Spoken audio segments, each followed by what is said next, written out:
Greetings, fellow gamers. Pokemon is something that a lot of people can remember the craze at the time, especially with the anime and how everyone would Pokemon when you could capture your own Pikachu, Charmander or Squirtle. Some gave up when the craze died down, while others like me continued as they looked past the surface and saw an intricate battling system, complex mechanics and thought-provoking gameplay which was fun, addictive and challenging at the same time. The reason why this is important because this review is from the eyes of someone that has rigorously played every single core Pokemon title on the handhelds, because I read reviews on the Pokemon X and Y game and I see a lot of praise and I wonder, huh? Um, Another thing I noticed with these reviews are that they talk about the game, but it never seems like they finish the game and then get into the meta, so I don't feel they have an accurate view on the whole game, but I do not blame them, as reviews often have to be rushed out for them to meet demand. That being said, let's get on with my thoughts on the game. I didn't like it. And that is because Pokemon Black and White set the benchmark for what is possible in a Pokemon game so high that when I compare X and Y to Black and White, this falls so flat on its face. Firstly, the story. Pokemon has never been known for its amazing story, as the plot is pretty much leave home, beat all 8 gym leaders, beat up evil team along the way, beat Elite Four and the champion who may or may not be that Dick Blue that challenges you to battles after you stepped out of the cave with those goddamn Zubats. Anyway, the point is, you're not expecting To Kill a Mockingbird levels of storytelling, so why did I massively prefer Black and White to X and Y? The story in Black and White revolved around some interesting concepts like animal cruelty, and it was somewhat thought-provoking with Ghetsis being such a wily villain, where you knew he was the villain, but it was easy to see why Team Plasma managed to gain sympathy. Team Flare though, aside from the leader being so blatantly obvious when the game tries to treat it like it's some secret, their motives are so one-dimensional. Their plan is basically they want to make money, but at the same time kill everything except for Team Flare to create a beautiful world. I'm not even going to begin on the stupidity of that plan. Thinking about it now, I believe the writers may have been onto something with the whole limited resources in the world thing and the selfishness of humans and that, but the execution for me was just poor. I feel in Black and White, Team Plasma, or rather Ghetsis, took the whole capture their minds and then their hearts and souls will follow approach by trying to convince people why owning Pokemon Banks, Eggs, capitalist ideals were bad, and was manipulative in how to achieve his goal, whereas Team Flare's approach was pretty much Banks, Eggs, capitalist ideals are bad, you guys are selfish mofos, I'ma blow everything up, except us, so only we can live in it.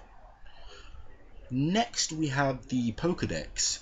There seems to be some unwritten rule, and I hate it when Fox point things like this out to me because I don't like it when companies follow these trends, because it convinces me to not bother with something when I should be looking for reasons to actually want it. But yes, the unwritten rule is that every even numbered generation, the amount of new Pokemon introduced is low. Gold and Silver introduced 100, Diamond and Pearl introduced 107, in both of them, many of which were evolutions or pre-evolutions of older Pokemon. And here in X and Y, only 69 new Pokemon are available from the start. Yeah, 69. This bugged me because in every Pokemon there's always going to be the standard ones that they make in every game. So your starters, your bird types, the cute rodent mammal type, the metamorphosis type, your cute Pikachu type, and then past that anything is fair game. Black and White brought in some of the most awesome Pokemon designs yet, and even others that I didn't like so much, I still thought they were well done, or they were still competitively viable. There were some misses, but on the whole, good. With X and Y, it was like, wait, there's no legendary trio? Interesting. I also can't clearly see who the pseudo legendary is. Is it Noivern? I'm pretty sure they should be 3-stage evolutions, but okay. It might actually be Gudra from what I hear, but okay. The Pokedex just looks so underwhelming. Where would the standout amazing Pokemon? In my party, I just ended up using the Honedge family. Flabebe, Flabebe, Flabebe, Flabubu, Flabebe. This Pokemon, until I switched him out for Pancham and the Pumpkaboo family, but let's be honest, they aren't special looks wise, with particular offense taken to Honedge. Pokemon is special in that the designers can not only take their inspirations upon upon thousands of real life animals, but it can also make great Pokemon designs based on regular household items. Some examples include Magnemite, Bayonet, Chimecho, Drifblim, and one of my personal favourite, Chandelure. Honedge and Klefki just do not look that amazing whatsoever, and don't even get me started on this atrocity of a Pokemon. When I first saw Surpuff, I thought it was a cupcake Pokemon, and I was disappointed that a cupcake could ever be used as a good idea for a Pokemon, but I stand corrected. It's actually a meringue, because that makes it so much better. I mean, geez, it's pre-evolution, it's candy floss for crying out loud. I don't want to slate the Pokedex because there are some which I thought were good, like Hawlucha and Braixen, but the rest just seems so forgettable. Finally, there have been a multitude of changes in regards to the story, like the gym leaders going back to their bland, I'm not involved in the story ways.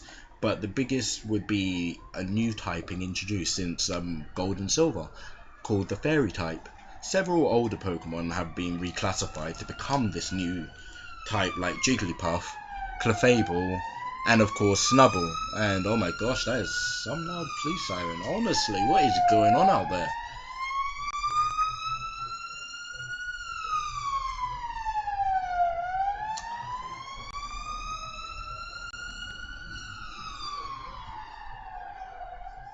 Back to the review. So yeah, you've got Jigglypuff, Clefable, and of course Snubble.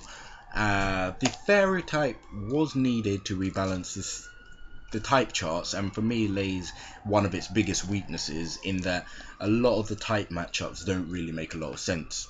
Me and Fox did go through it, and she did try and make some sense of the type matchups, and to be fair, a lot of them do sound like they make sense when you really think into it. For examples, fairies in mythology hunting dragons, hence why fairy is super effective against dragons.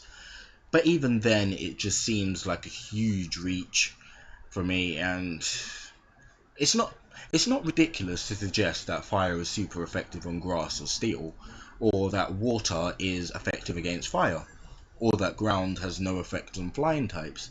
Heck, even psychic being effective on fighting types or flying on bug types makes sense.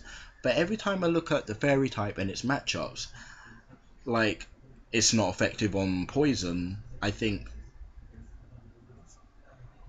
balancing reasons.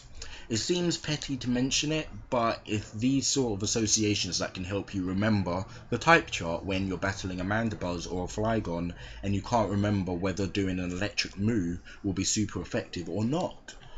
There are plenty of new moves and interesting abilities, and it's curious to see how that will affect the competitive battling scene, because things like Aegislash's stance change ability does look like it will shake things up a bit, plus the nerf to the Weather Starter's abilities now lasting 5 turns as opposed to permanently, weather battles may not be so prominent as they were before.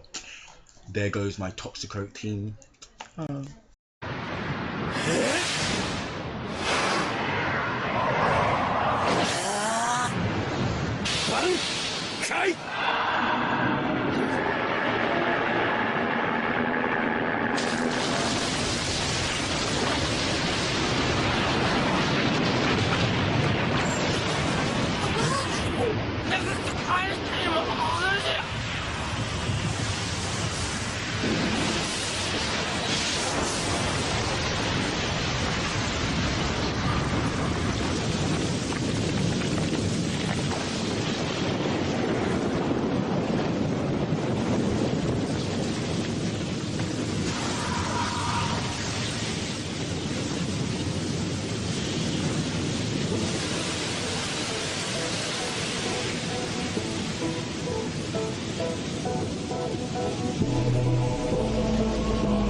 Mega Evolutions are also another change which looks to shake everything up, with a selected number of older Pokemon getting the sort of Bankai forms that can only be done in battles, which might alter their stats, type or ability.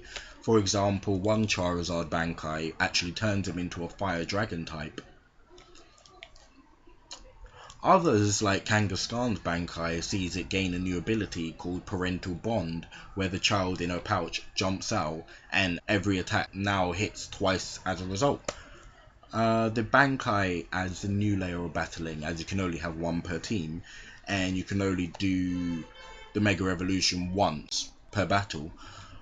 So trying to figure out which one will be beneficial to your team is a tough one, especially as you forego holding items like leftovers or choice items in order to hold the Megastone needed for the Bankai.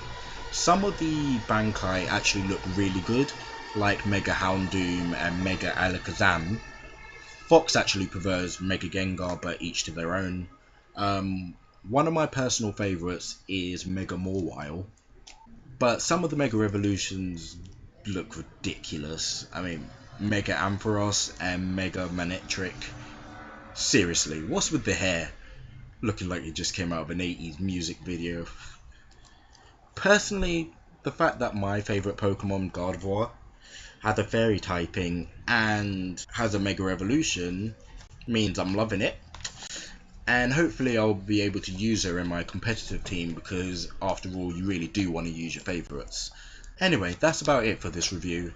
There are a couple of things that bugged me, like yet again there isn't enough of the more interesting battle types like inverse battles. There really should have been more of that, because that was actually fun. And rotation battles. And the sky battles that were actually introduced in the game weren't that interesting either. You may as well have just called it Talonflame battles. There was also a part where Team Flare mentioned about spying on your holo clips, but it seems like such a throwaway that could have impacted the story so much more. There seems to be a lack of things to do after you beat the Elite Four, but this is still early days, so perhaps more will be revealed over time, like new Pokemon. But it seems like for long-term